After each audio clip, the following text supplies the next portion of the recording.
Hi, my name is Alan. I am an insulation installer here in Hamilton.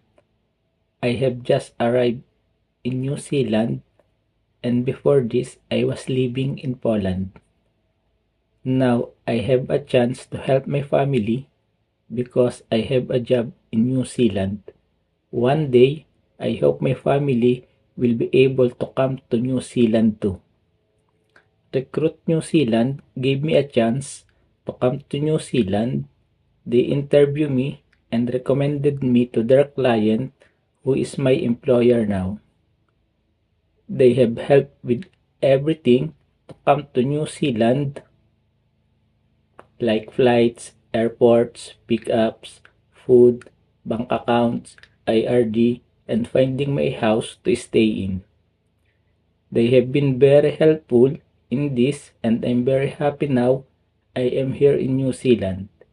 Recruit New Zealand did not make me pay anything. They were always very honest and communicate a lot and helpful. I am so happy I found Recruit New Zealand and would recommend it to anyone that wants to come to New Zealand.